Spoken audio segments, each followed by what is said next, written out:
Dr. Shafiq Chishi, founder of Voice of Health.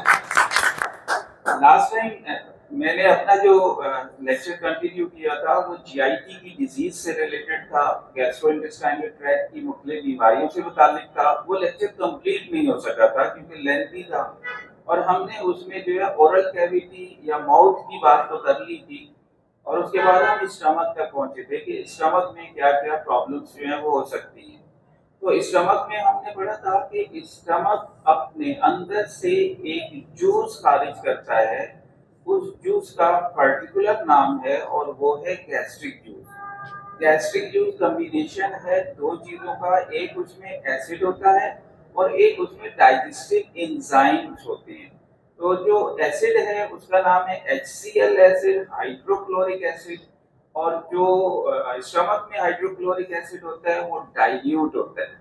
या तो ये बहुत ज्यादा कंसंट्रेट होता है या बहुत ज्यादा डाइल्यूट होता है। कोई भी एसिड, कंसंट्रेट का मतलब ये है कि उसकी पीएच लेवल बहुत ज्यादा है और डाइल्यूट का मतलब ये है कि उसमें एक्वा शामिल है या उसकी जो ताकत है वो बहुत कम है। एसिड तो है लेकिन उसकी ताकत जो है वो बहुत कम है।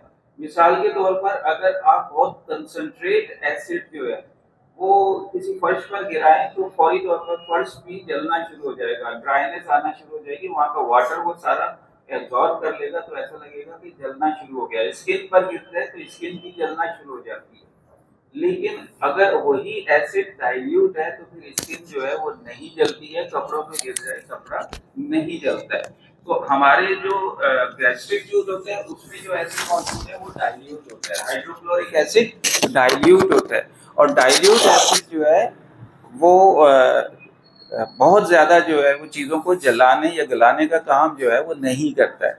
नेचर ने सेफ्टी ये रखी है कि एसिड की नीड थी, एसिड की मौजूदगी चाहिए थी, तो एसिड तो मौजूद है लेकिन उस एसिड को डाइल्यूट किया है। सेकंड ये कि पेप्सिन एंजाइम जो है वो यहाँ पर मौजूद होता है और ये पेप्सिन एंजाइम एसिड की मौजूदगी में प्रोटीन को पेप्टोन में तब्दील करता है।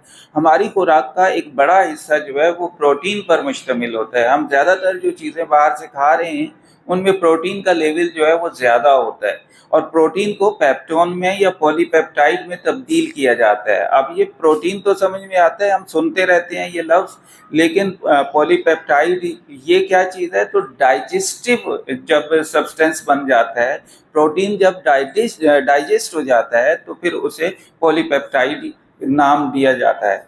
तो प्रोटीन जो है वो पॉलीपेप्टाइड में पेप्टोन और पॉलीपेप्टाइड में तब्दील हो जाता है, यानी कि डाइजेस्टिव सब्सटेंस में तब्दील हो जाता है। अब सवाल आपके ध्यान में आ रहा होगा कि ये डाइजेस्टिव सब्सटेंस से हम मतलब क्या ले रहे हैं?